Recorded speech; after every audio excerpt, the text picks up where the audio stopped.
más que una cuestión de supervivencia que de amistad, por más que de una cuestión de supervivencia que de amistad, los jefes del Estado y de Gobierno de la Unión Europea llegaron este martes de madrugada a un acuerdo para poner en marcha un plan billonario destinado a sacar a la economía europea de la profunda recesión en la que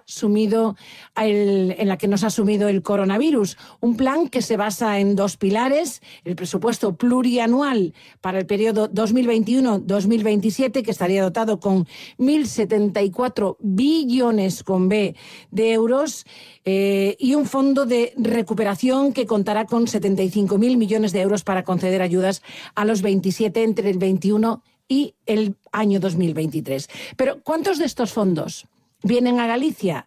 ¿De qué manera deberían traducirse estas ayudas europeas en nuestra comunidad autónoma? ¿Qué es lo que está en juego en este momento para nosotros los gallegos? Se lo preguntamos al periodista especializado en análisis económico y fundador de Mundiario, José Luis Gómez. Buenos días.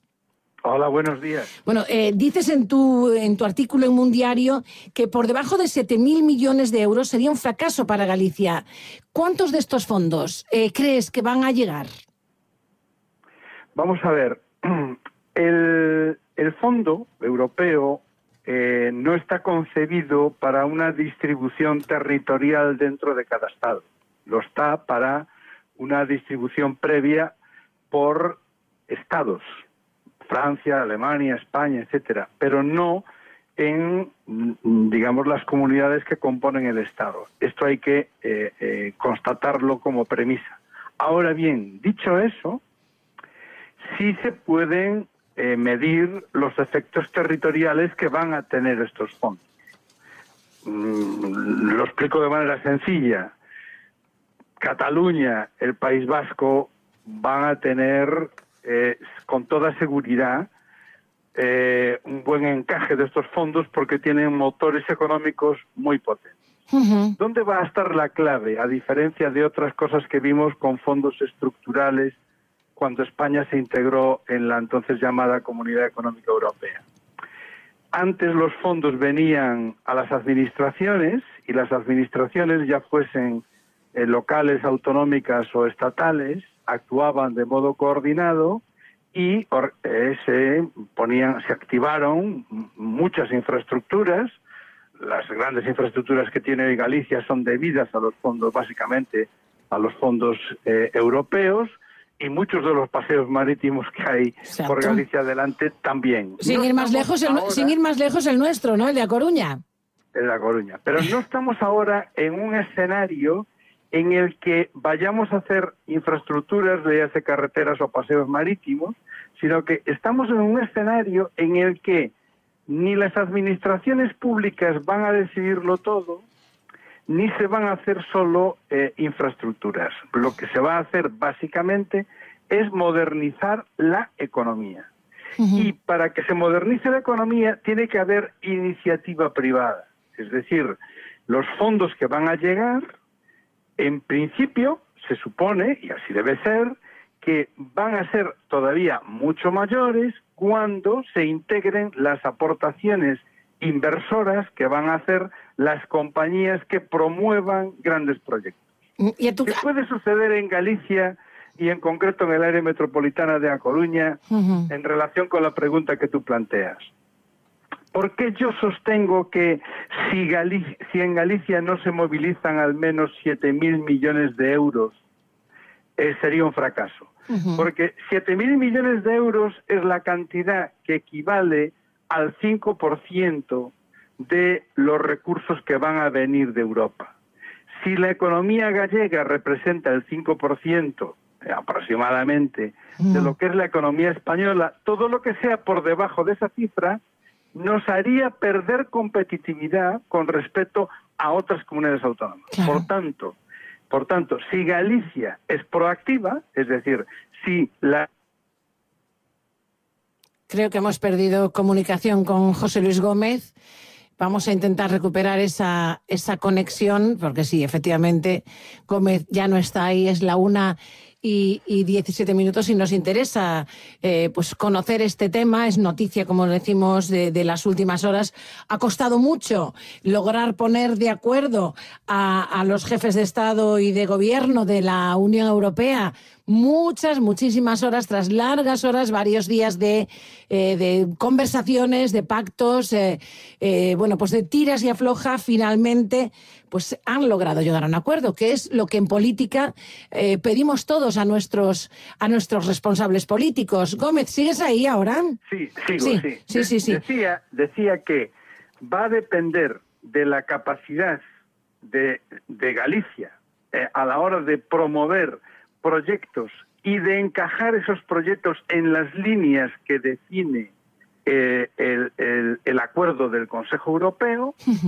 Eso es lo que hará posible o no que Galicia obtenga ese mínimo de 7.000 millones de euros o incluso más, porque, como decía al principio, no está regulado ni previsto que tenga que ser una cantidad exacta por territorio, ni que eso lo vaya a definir el gobierno autonómico. El gobierno autonómico podrá contribuir con la la activación, digamos, que de proyectos, claro, de la mano de las empresas. En la estrategia que tenga la autonomía, digamos, la administración autonómica, en las líneas, es decir, los proyectos motores que haya preparado, en este caso la Xunta de Galicia, son los que de alguna manera atraerán ese dinero, si no entiendo mal.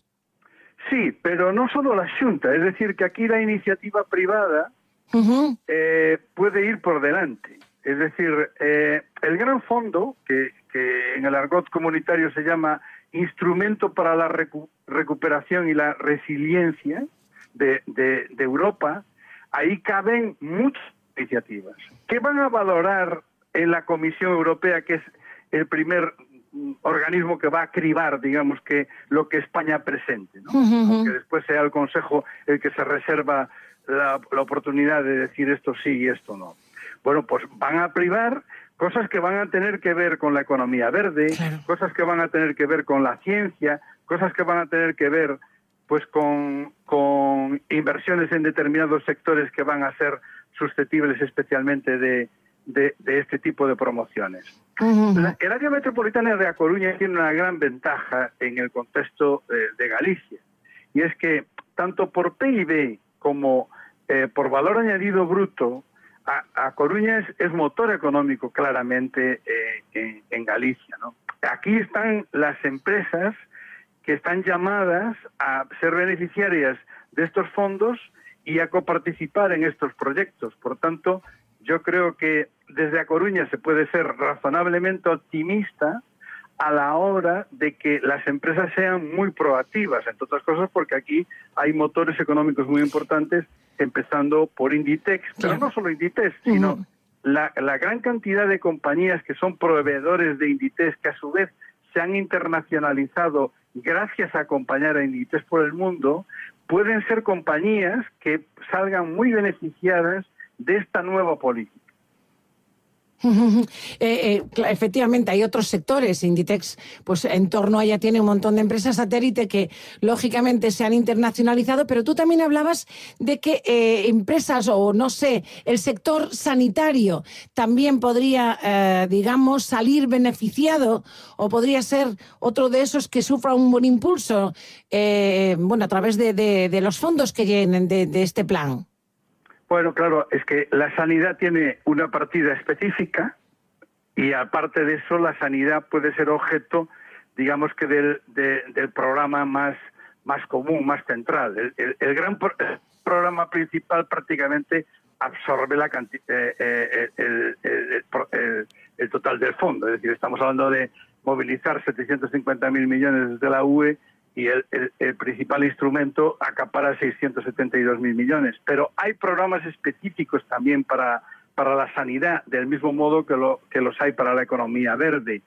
En Galicia, donde además estamos atravesando una crisis industrial de lo que fue la vieja economía, que es basada en industrias de enclave altamente contaminantes, por desgracia una de ellas literalmente adosada a la ciudad de La Coruña, que es la planta de Repsol, y otras próximas como pueden ser la de Naturgy en Cercedo, la de Aspontes.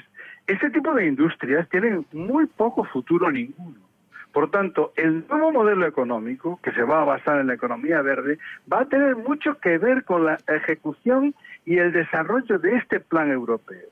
¿Qué es lo que vamos a necesitar? Vamos a necesitar que seamos muy proactivos y que no pensemos que la Xunta lo va a resolver, porque esto no lo va a resolver solo la Xunta, lo vamos a resolver, digamos que entre todos. Por tanto, esto va a exigir un gran debate que ojalá que sea público y transparente, para que esto no sea dé lugar a tejes y manejes, sino que dé lugar a que la economía gallega, y especialmente la del área metropolitana, como motor económico de toda Galicia, se beneficie de esta gran oportunidad, porque indudablemente estamos hablando de una oportunidad que podemos considerar histórica.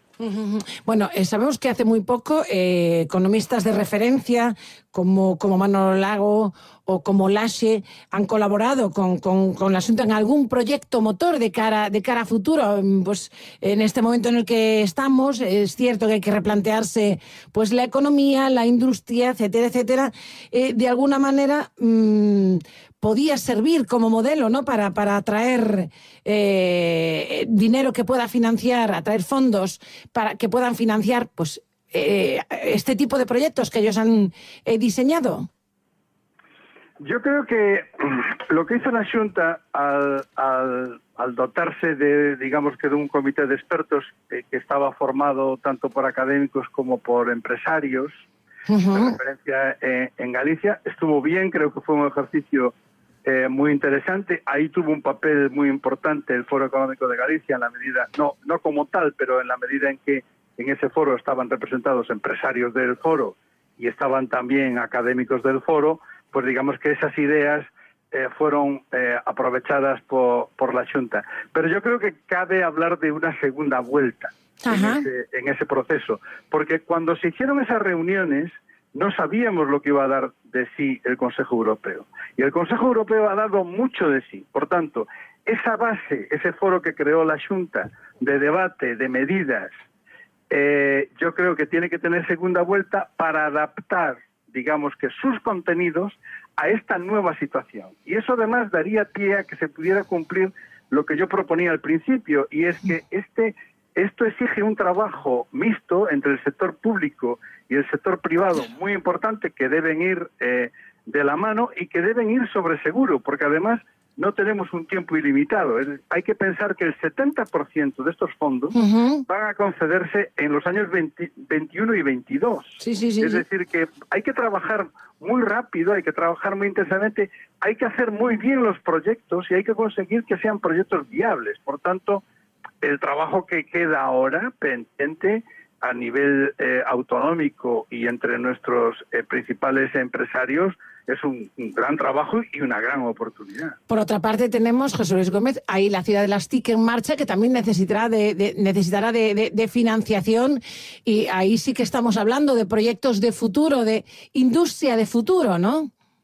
Sí, es un claro ejemplo. Es decir, lo que puede hacerse con el desarrollo de las TIC en A Coruña es susceptible, va a encajar bien, digamos que con las líneas programáticas definidas en el Consejo Europeo. En este caso, además, tenemos la ventaja de que está implicada la Universidad de A Coruña. De A Coruña, y lo que hay que hacer es ponerse manos a la obra. Es decir, que hay que trabajar mucho, hay que pactar mucho. Yo creo que hay que tener una gran vocación de consenso entre empresarios, sindicatos, partidos e instituciones, porque es un momento para aprovechar que si lo hacemos bien, estoy seguro que en Cataluña lo van a hacer bien y estoy seguro que en Cádiz lo van a hacer bien. Y aquí no hay ninguna razón para que no se haga bien, y especialmente en el área metropolitana de A Coruña. Pues ojalá lo hagamos muy bien, o se haga muy bien, porque este tren no deberíamos de perderlo. En el momento en el que la industria de A Coruña y su comarca necesita,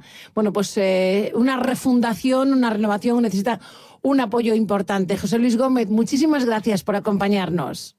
Buenos días. Un abrazo. Hasta